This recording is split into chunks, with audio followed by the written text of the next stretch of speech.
बुद्धिमान लोग दिखावे से नहीं बल्कि अपने व्यवहार और अपनी सोच से पहचाने जाते हैं। मैंने अपने जीवन में यह महसूस किया है कि सच्ची बुद्धिमत्ता किताबों की जानकारी से नहीं बल्कि हालात को समझने और खुद को संभालने की कला से आती है। ऐसे लोग शोर नहीं मचाते, फिर भी उनकी मौजूदगी असर छोड़ जाती है। उनकी आदतें ही उन्हें साधारण लोगों से अलग बनाती हैं और धीरे धीरे जीवन में आगे ले जाती हैं। अब ध्यान से सुनिए, क्योंकि ये सिर्फ बातें नहीं, जीवन को देखने का एक तरीका है। पहली आदत, वे बोलने से पहले सोचते हैं। बुद्धिमान व्यक्ति हर बात पर तुरंत प्रतिक्रिया नहीं देता। वह शब्दों की ताकत समझता है, इसलिए वही बोलता है जो जरूरी हो। उसकी यही आदत उसे विवाद से बचाती है और लोगों की नजरों में भरोसेमंद बनाती है। दूसरी आदत, वे हर बात पर शिकायत नहीं करते।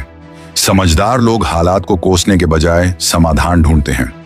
उन्हें पता होता है कि शिकायत करने से समय और ऊर्जा दोनों नष्ट होते हैं, इसलिए वे अपनी ताकत सही दिशा में लगाते हैं और आगे बढ़ने का रास्ता खोजते हैं। तीसरी आदत, वे अकेले रहना जानते हैं।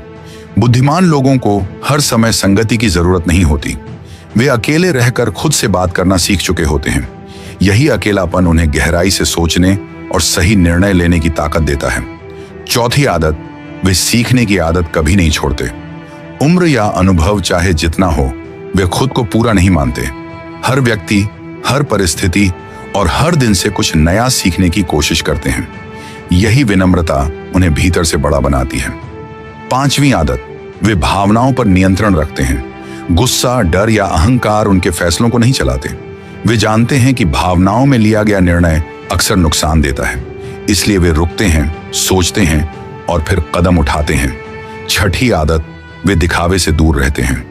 बुद्धिमान व्यक्ति को खुद को साबित करने की जल्दी नहीं होती।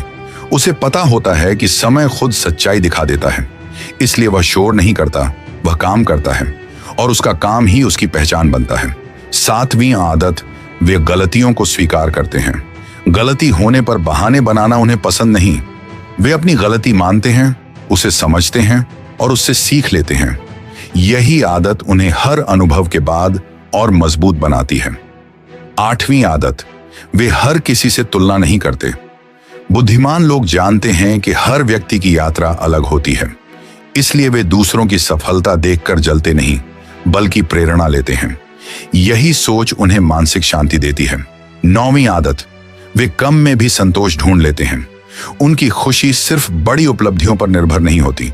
छोटी जीतें, साधारण पल और रोजमर्रा की खुशियां भी उन्हें संतुष्टि देती हैं। यही संतुलन उनके जीवन को स्थिर और सुखी बनाता है। आखिर में बस इतना याद रखिए, बुद्धिमत्ता शोर में नहीं, शांति में दिखती है। बोलने में नहीं, समझने में दिखती है और दूसरों को बदलने में नहीं, खुद को बेहतर बनाने में दिखती है। जो इंसान इन आदतों को अपना लेता है, वह धीरे धीरे भीड़ से अलग दिखने लगता है और बिना शोर किए जीवन में बहुत आगे निकल जाता है।